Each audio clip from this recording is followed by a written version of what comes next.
안녕하세요. 뉴스반장입니다. 조국 전 법무부 장관은 12일 이른바 조국펀드와 관련해 의혹을 제기한 정치권과 언론을 향해 망어중죄, 악구중죄를 지은 자들이 발설지옥으로 들어갈 것이라고 강력히 경고했습니다. 조 전 장관은 이날 자신의 페이스북에 이 같은 글을 올렸는데요. 불교의 시박 참회에 등장하는 망어중죄, 거짓말로 지은 죄, 악구중죄, 악한 말로 지은 죄를 인용해 자신에게 제기한 조국펀드 의혹에 대해 법적 조치를 예고했습니다.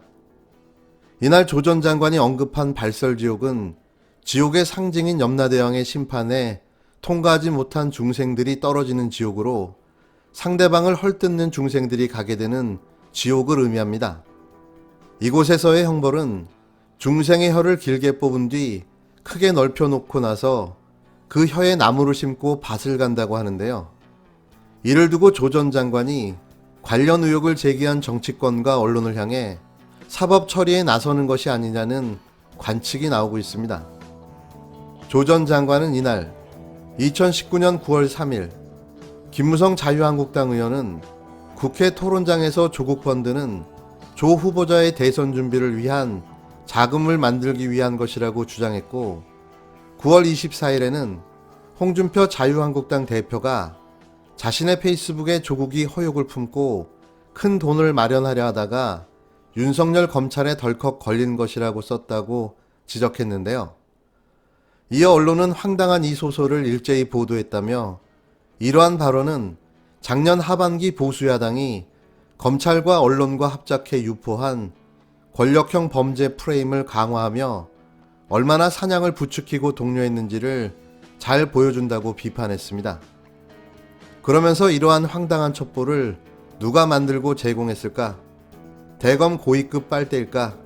검찰 범정 빨대일까? 보수정당 내부 모략 전문가일까? 아니면 합작일까라며 의문을 제기했는데요. 그러면서 이후 검찰과 언론은 황당한 대선 자금이라는 이야기를 뺐지만 끊임없이 권력형 범죄 프레임을 확대 재생산시켰다. 문제의 사모펀드 1심 재판에서 저나 제 가족이 이 펀드의 소유자, 운영자가 전혀 아님이 확인됐지만 이 프레임을 전파하던 이들은 이제 뭐라고 하고 있나? 목표한 바를 이루었으니 알 바가 아니라고 하면서 웃고 있겠지라고 저격했습니다. 지난 윤석열 검찰의 구태타 이후 조국 전 장관은 무간지옥을 견뎌왔다고 말한 바가 있는데요. 이제 당신들이 발설지옥을 겪어야 하는 시간이 온 거죠. 하고 싶은 말을 마음껏 했으니 그 말에 대한 책임을 지시면 되는 겁니다. 내 명예는 소중하고 귀한데 남의 명예는 보잘것없고 하찮을 수는 없는 거죠. 이제부터 당신들의 무간지옥이 시작될 것입니다. 추미애 법무부 장관의 검찰개혁은 멈추지 않습니다. 지난 7일 검찰 인사를 통해 사실상 윤석열 사단은 종말을 맞았는데요. 자신의 최측근 특수통 인사들을 주요 보직에 선발하며 검찰을 완벽하게 장악해 사실상 검찰 권력으로 정부를 흔들고 정치권을 흔들어 소위 공안정국으로 이끌며 자신의 대통령의 꿈을 펼쳐보려 했지만 실패하고 만 거죠. 이런 걸 일장춘몽이라고 하나요? 그럼에도 아직도 미련을 못 버리고 버티게 하며 기회를 노리고 있는데요. 이에 추 장관이 검찰청장의 눈과 귀 역할을 하는 대검찰청 특수공안 담당 차장급 직위 4개를 없애는 직계 개편을 11일 대검에 통보한 것으로 확인됐습니다. 서울중앙지검 반부패부도 기존 3차장급 검사 산하에서 4차장급 산하로 옮기고 형사공판부 중심으로 대대적 개편에 나선 건데요. 뿌리까지 개혁하겠다는 추 장관의 강력한 의지인 거죠. 두 번 다시 검찰 구태타는 꿈도 꾸지 말라는 경고이고 조치인 겁니다. 아직 공개되지 않은 법무부의 대검찰청 직계 개편 방안에 따르면 검찰청장을 보좌하는 수사정보정책관, 반부패 강력부 선임연구관, 공공수사부 공공수사정책관, 과학수사부 과학수사기획관 등 차장검사급 직계 4개를 폐지하는데요. 수사정보정책관 산하 수사정보 1, 2 담당관은 수사정보 담당관으로 통합됩니다. 수사정보정책관은 범죄정보 수집 역할을 반부패 강력부 선임연구관과 공공수사부 공공수사정책관은 전국검찰청 인지공안 수사를 조율하는 역할을 담당하는데요. 검찰청장을 보좌하는 이 세 개 직계는 소위 탑3로 불립니다. 5개 과로 이뤄진 반부패 강력부는 수사지휘지원과, 범죄수익지원과, 조직범죄 마약과 등 3개로 축소하고 3개 과로 구성된 공공수사부도 공안선거수사지원과, 노동수사지원과 2개로 줄어들게 되는데요. 대신 형사부에는 힘이 실리게 됩니다.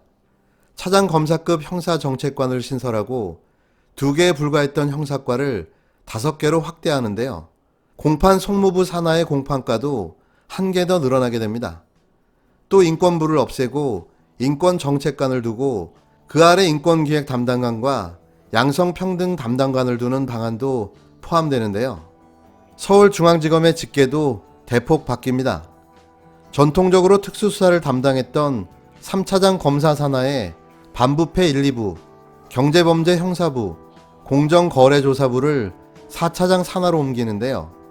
방위사업수사부는 수원지검으로 이관하고 3차장 검사 산하의 빈자리는 공공수사 1, 2부와 형사부 5개로 채워집니다. 1차장 검사, 2차장 검사 산하에는 형사부와 공판부, 조사부 중심으로 개편되는데요.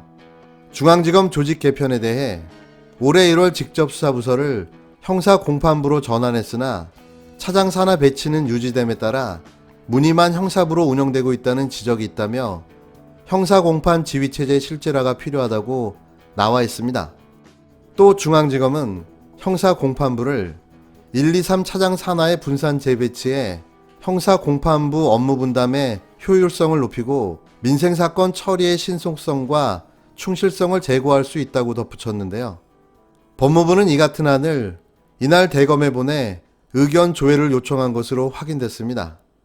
이를 두고 검찰 내부에서는 후속 검찰 인사를 앞두고 윤석열 검찰청장의 힘빼기가 본격화됐다는 진단이 나오는데요. 힘을 빼는 게 아니라 나가라는 이야기입니다. 이렇게 말귀를 못 알아들으니 사법고시를 구수로 통과한 거죠. 머리가 나쁘면 손발이 고생한다는 이야기가 있죠. 윤석열이 버티면 버틸수록 검찰 개혁은 더 빠르고 강하게 진행될 뿐입니다. 부디 임기를 꽉 채워서 퇴임해 주시기 바랍니다.